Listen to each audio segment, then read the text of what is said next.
Salut tout le monde, j'espère que vous allez bien aujourd'hui. Moi ça va plutôt pas mal. Alors comme d'habitude, on n'oublie pas, je m'abonne et le petit pouce qui va bien. Ça sera gentil de votre part. Aujourd'hui je vais vous montrer une recette, on va dire sophistiquée, mais en même temps qui n'est pas super compliquée à faire. C'est un duo de Saint-Jacques et d'huîtres avec un sabayon d'alette. Et donc pour ce faire il faut donc des Saint-Jacques. Alors les Saint-Jacques, je les ai décoquillés il y a 2 jours, je les ai trempés dans du lait, juste parce que j'avais pas le temps de faire plus vite. Les huîtres, bien entendu, je les ai faites à l'instant. J'ai gardé du jus avec lequel nous allons faire le sabayon. Et pour le sabayon, il faut donc des œufs, des jaunes d'œufs. Et puis, on va mettre ça sur une julienne de légumes. Donc dans la julienne, il y aura du poireau, de la carotte, du chou rave et du navet jaune. Voilà, je vais vous montrer comment faire tout ça. A tout de suite. C'est une recette, si vous êtes bien organisé, qui est faite assez rapidement. Il y a même des choses que vous pouvez anticiper. Alors comme toujours, consigne de sécurité, quand vous utilisez ces machines-là, vous mettez un gant, ça préservera vos doigts.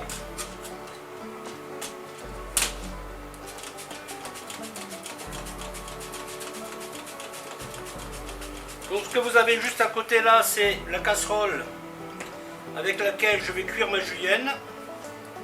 Donc là on parle d'une cuisson 2 minutes grand max. Le légume doit être cuit, il cuit vite mais il doit être cuit.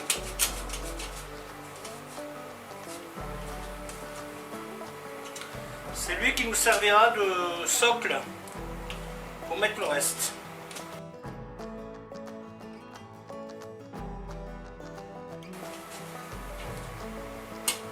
Alors, quand je fais de la julienne, vu le travail que c'est, j'en fais toujours un peu plus.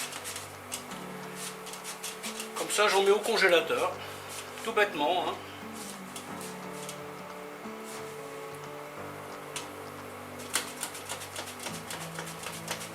Ça permet de ne pas galérer à chaque fois.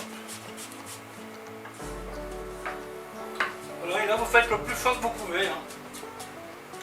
Bien entendu, attention à vos doigts. Si vous n'êtes pas confiant, vous pouvez mettre le gant anti-coupure à l'autre main. Ces gants-là fonctionnent sur toutes les mains, gauche ou droite. N'hésitez pas à utiliser du chou rave, c'est la saison là. C'est un légume très sympathique. Vous pouvez le laisser cru, faire en salade, vous pouvez le cuire à la crème pour en faire des potages. C'est un légume que j'aime beaucoup. Chaque fois que j'en trouve, j'en prends. Si vous avez des coquilles de Saint-Jacques, vous pouvez même le dresser là-dedans. Moi, j'en ai pas gardé parce qu'elles ne me convenaient pas, les dernières que j'ai utilisées. Comme ça, vous mettez une coquille par personne, ça vous fait une jolie petite entrée. Vous mettez une plaque avec du gros sel. Que les coquilles restent bien droites. Ensuite on se prépare pour la suite. Bien faire attention que tout soit bien épongé, car nous allons le passer au beurre noisette. Les huîtres, faites bien attention qu'il ne reste pas de petits bouts de coquilles. C'est assez désagréable à manger ça. Moi je les rince systématiquement. Le jus d'huître, je le filtre systématiquement. Si vous avez une petite passette à lait avec des mailles très fines, ça le fera très bien.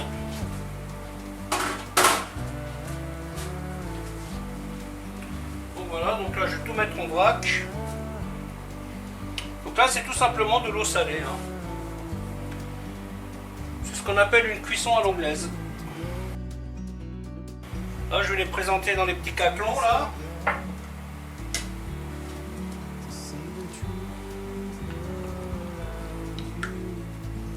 Et là, quand ça va commencer à bouillir, je vais laisser 2 minutes. N'hésitez pas à goûter en cours de route. 1 minute ça peut être court, 2 minutes ça peut être long. Donc là je fais couler un petit peu d'eau froide dessus.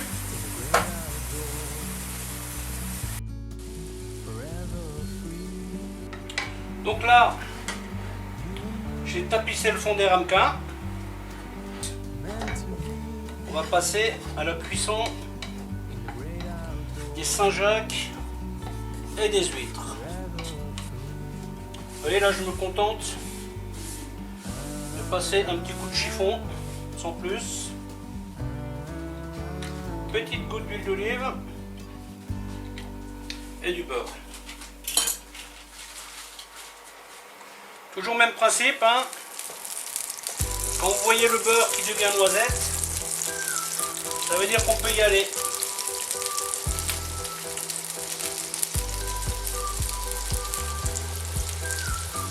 Les Saint-Jacques, je vais les cuire un tout petit peu plus longtemps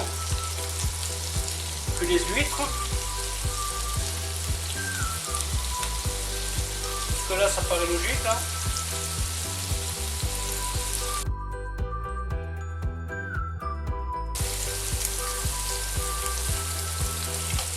C'est un peu le même principe que pour les brochettes.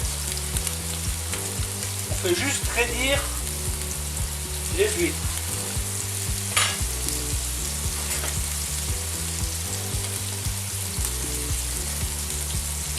Ensuite, on les met directement dans le plat.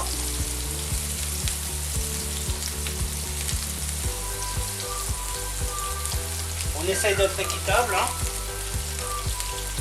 tant qu'à faire.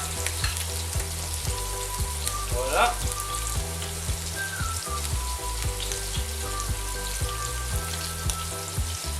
Donc là, moi j'ai allumé mon grill déjà, le four. Donc une fois qu'on a sorti les huîtres qui elles n'ont pas besoin de sel, je sale des Saint-Jacques et je les retourne. Les Saint-Jacques par contre je vais les couper en deux, je ne vais pas les laisser entières comme ça.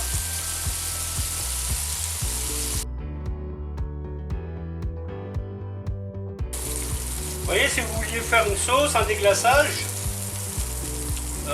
en dehors de cette recette, maintenant vous pourriez mettre un peu de vin blanc, du basilic frais, un peu de tomates cerises, enfin bon pas tout en même temps, mais vous voyez, vous commencerez de tomates cerises, échalotes, un peu d'ail, vin blanc, et là ça vous fait une espèce de vinaigrette tiède que vous pouvez mettre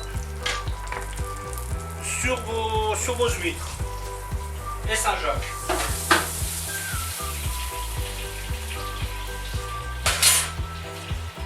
Voilà, ensuite tout simplement, je prends, vous voyez, je coupe en deux.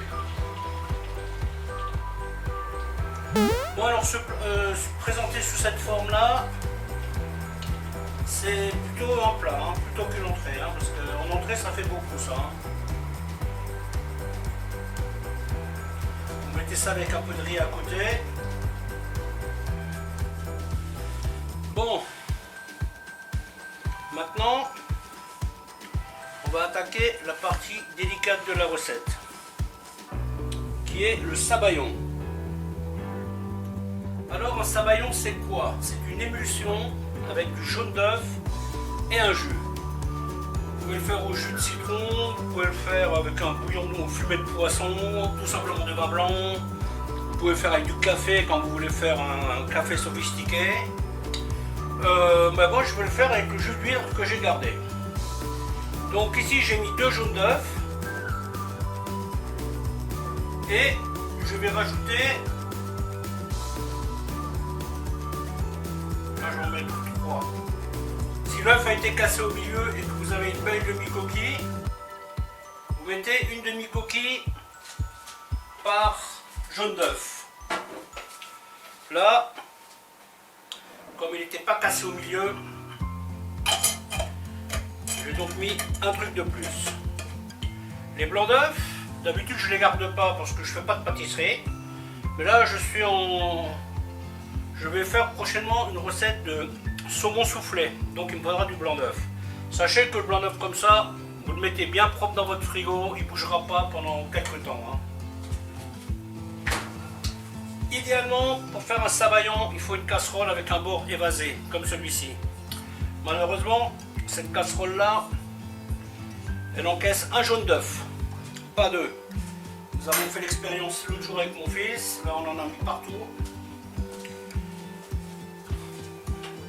Nous allons manger ça avec des galettes de pommes de terre et de légumes que j'ai fait l'autre jour, que j'ai congelé. Je vais le remettre en température tranquillement et ça sera notre accompagnement. Ayant les épaules blessées, j'ai investi dans un petit gadget. Alors je ne sais pas du tout ce que ça vaut. Et là malheureusement moi je suis devenu incapable de faire un sabayon avec un petit fouet. Donc je vais voir si j'y arrive avec ça. Ça coûte pas très cher, ça a l'air de fonctionner, mais bon je ne l'ai jamais essayé. Hein. Il est arrivé il y a 2 jours.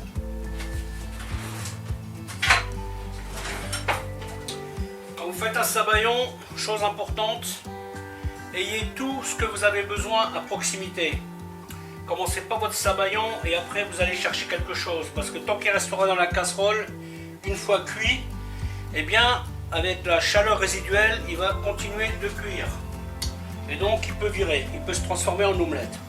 Ce que nous ne voulons pas, bien entendu. Avant de mettre le sabayon sur le feu, on le bat déjà dans la casserole. Le mélange doit être bien mousseux.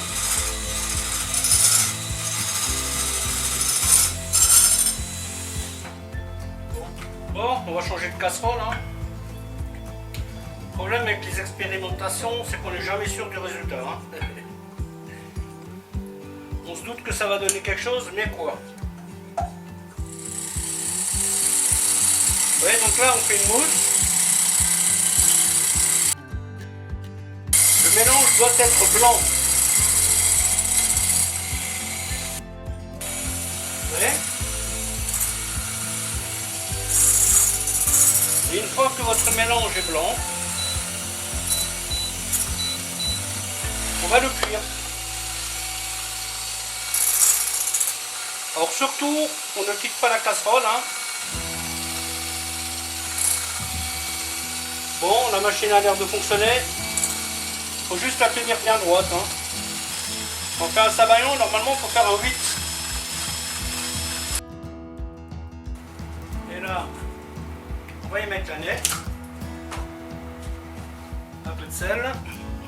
Surtout, vous mettez votre feu tout bas. Hein. Ensuite, vous voyez, vous comptez un œuf par personne, hein, un jaune d'œuf par personne. Donc à ce stade, mon grill est chaud. Je vais donc y mettre mes ramequins.